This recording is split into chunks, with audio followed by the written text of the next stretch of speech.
ہوا ہوگی، کوئی پینے پلانے کا اہتمام ہوگا، کوئی کمانے کے ذرائع ہوں گے، کچھ اس کے آرام کے اوقات ہوں گے، کچھ اس کی بیماریوں کے علاج ہوں گے۔ یہ تو بڑا لمبا کام ہے۔ بدن ہی کی ان ضرورتوں سے ہمیں فرصت نہیں، روح کے لیے بھی پھر لگ گئے تو یہ تو لمبا کام ہو جائے گا۔ تو یہ کیسے پورا ہوگا؟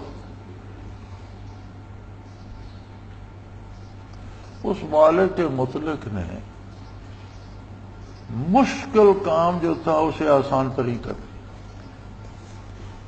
یعنی بڑا مشکل تھا کہ روح کی پیاس کا ادراک کیا جائے، پھر اس کی پیاس بجھانے کے لیے کون سا مشروب لایا جائے۔ بڑا مشکل تھا کہ اس کی بھوک کا ادراک کیا جائے، پھر اس کی بھوک مٹانے کے لیے کون سی غذا لائی جائے۔ بہت مشکل تھا کہ اس کی بیماری کی تشخیص کی جائے۔ ارے یہ ٹھوس بدن مادی ہمارے سامنے ہے، سارا دن اسے مشینوں میں ٹیسٹ کراتے ہیں اور پتہ نہیں چلتا بیماری کیا ہے۔ بندہ کہتا ہے مجھے تکلیف ہے، مشینیں کہتی ہیں بلڈ ٹھیک ہے، سمجھ نہیں آتی۔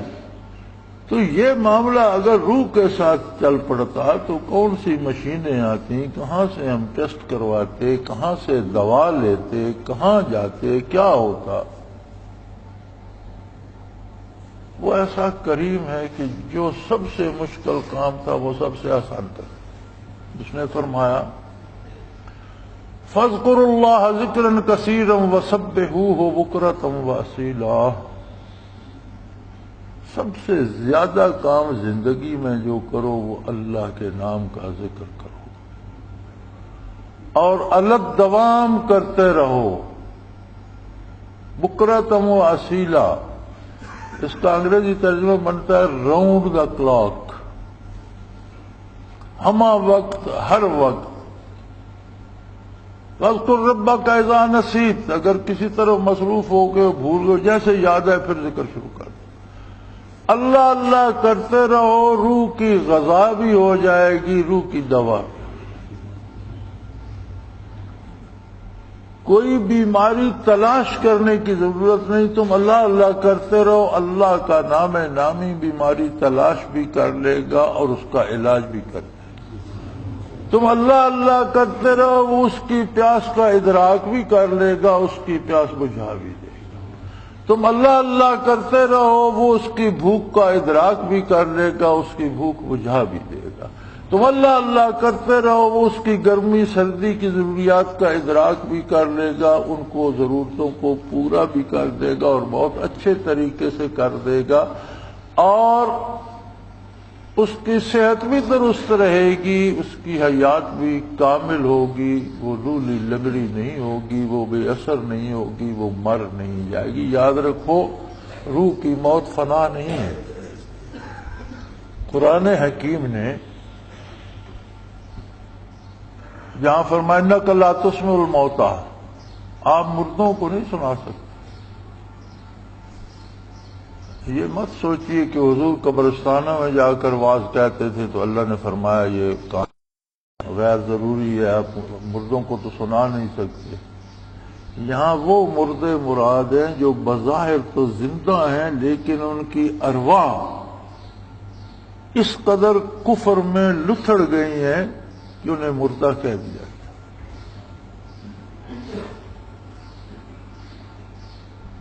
وہ جو ایک عرب شاعر نے کہا تھا نا کہ اجسامہم قبل القبور قبور، یہ ایسے لوگ ہیں جن کے وجود قبر میں جانے سے پہلے روحوں کی قبریں بن چکی، یہ چلتی پھرتی قبریں۔ تو روح کی موت یہ ہے کہ وہ عظمت الہی سے الگ ہو جائے، بے بہرا ہو جائے، کفر کی تاریکی میں چلی جائے۔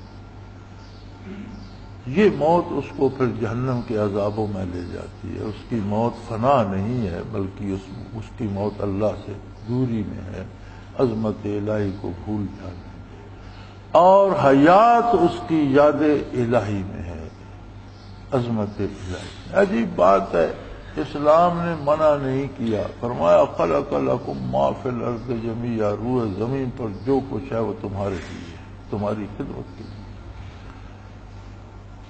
سخر لکم الشمس والقمر، سورج چاند سیاروں ستاروں کو تمہاری خدمت پہ لگا دیا ہے، مسخر کر دیا ہے، تمہارے تابع کر دیا ہے، تمہاری خدمت کر رہے ہیں۔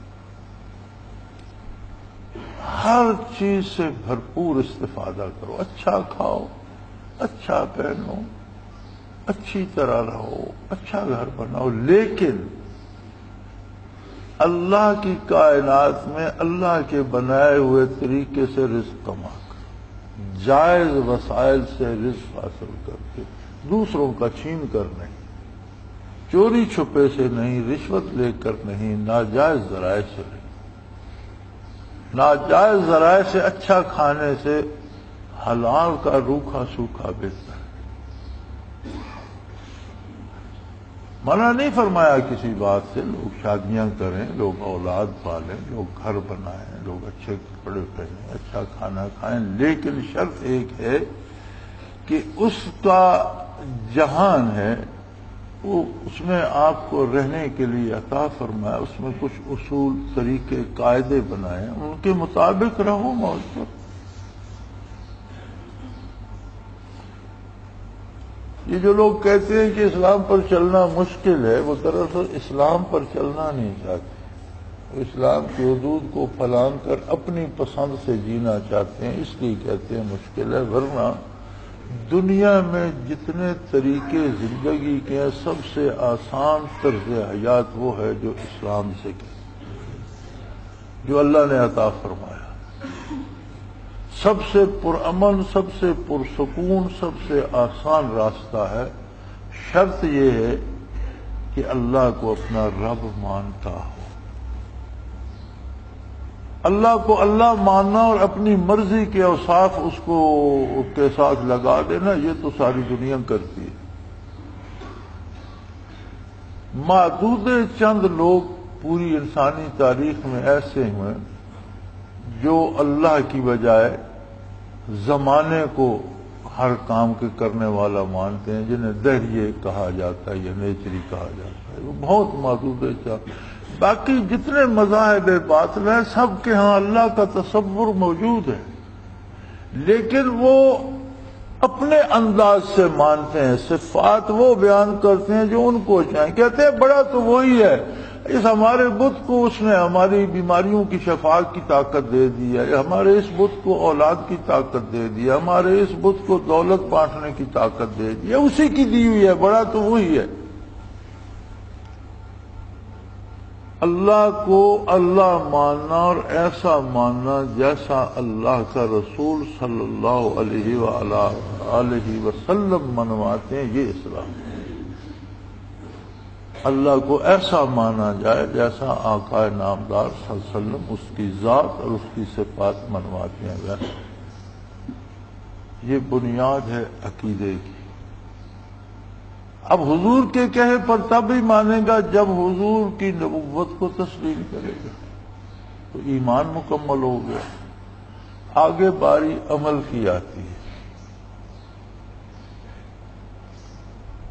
اب جتنی غلطیاں کوتاہیاں ہوں گی، ہر کوتاہی کا ایک بڑا عجیب اثر ہوتا ہے۔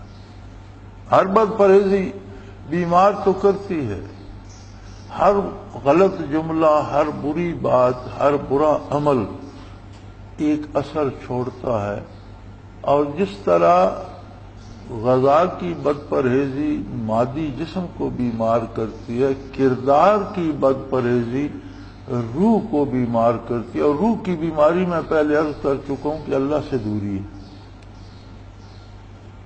ہمارے ہر جملے، ہمارے ہر فعل کا ایک اثر روح پہ بھی پڑتا ہے۔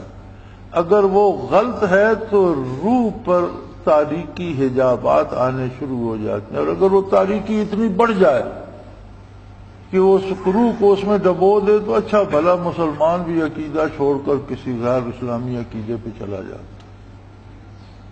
آج کل آپ دیکھتے ہیں کہ اچھے بھلے نیک گھرانوں میں ایسے لوگ پیدا ہوتے ہیں جو اللہ کے وجود کے ہی منکر ہیں۔ اس کی وجہ یہی ہوتی ہے کہ وہ تاریکیاں بڑھتے بڑھتے روح کی موت واقع ہو جاتی۔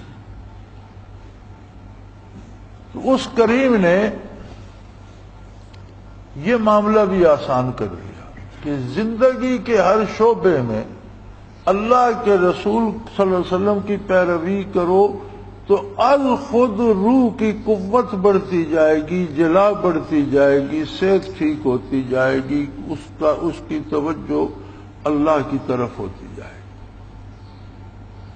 اور جب ہم کہتے ہیں نا یار میرا تو ذکر کرنے کو جی نہیں چاہتا، تو بیمار کا کھانے کو کب جی چاہتا؟ ایک آدمی کو بخار ہے 104 کا، آپ کہتے ہیں اٹھو بھائی بڑی خوبصورت سبزی پکی ہے، گوشت پکا ہے، کھانا کھا لو، وہ کہتا ہے دفعہ یار مجھے ایک گھونٹ پانی کا دے دو، الگ سوکھ رہا ہے کھانے کو، میں کیا کروں؟ ذکر تو غذا تھی روح کی، اس کا دل کیوں نہیں کرتا؟ آپ نے اسے بیمار کر دیا، کوئی بد پرہیزی کی ہوگی، کہیں کچھ ہو گیا ہے۔ نماز کے لیے اچھا رات بھی ایک میل تھی، اگلے دن بھی ایک میل تھی، میں نے جمعے میں بھی اس کا ذکر کیا، جی میرے لیے دعا کریں میں نماز پڑھوں۔ اب یہ فلسفہ میری سمجھ میں نہیں آتا کہ آپ اگر نماز پڑھنا نہیں چاہتے، نہیں پڑھتے، تو میں کیا دعا کروں، کس سے کروں؟ دعا عبادت ہے اور عبادت کا مغز ہے۔ حضور صلی اللہ علیہ وسلم نے ارشاد فرمایا دعا مخ العبادہ کما قال رسول اللہ صلی اللہ علیہ وسلم، کہ دعا عبادت کا مغز ہے۔ لیکن کس سے کروں؟ اللہ نے حکم دیا کہ میرے بندے میری عبادت کر اور اس طریقے سے نماز پڑھ۔ اس نے محمد الرسول اللہ کو مبعوث فرمایا، اس نے قرآن کو نازل فرمایا اور سکھایا، سمجھایا یہ اوقات ہیں، یہ طریقہ اس طرح کا۔ اب وہ بندہ نہیں کرتا۔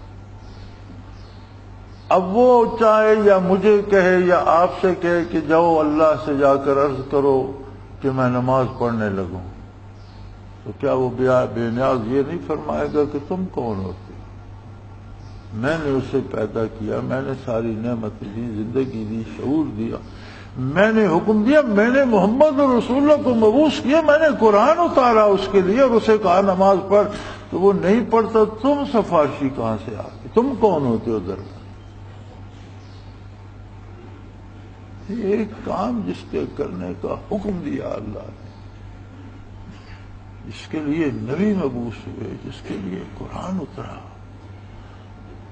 دعا بہت اچھی بات ہے لیکن ہر جگہ دعا نہیں ہوتی۔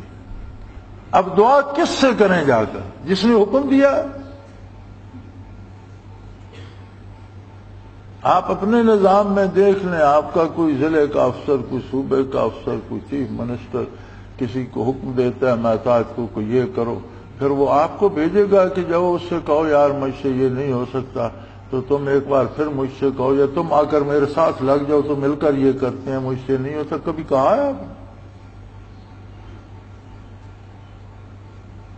تو یہ تو میں سمجھتا ہوں بڑی دیدہ دلیری ہے کہ جی دعا کریں میں نماز کے لیے پابند ہو جاؤں، میں نماز نہیں ہوں۔ کمال ہے یار، اتنی ضرورت ہے؟ نہیں پڑھتے تو توبہ کرو، نہیں پڑھتے تو معاملہ اپنے اور اپنے اللہ کے ساتھ رکھو، خود اس سے بات کرو، اللہ تو مجھ سے خفا ہے، مجھ سے کوئی گناہ ہو گیا ہے، مجھ سے کوئی غلطی ہو گئی ہے، میں کہاں کو تھا اپنے۔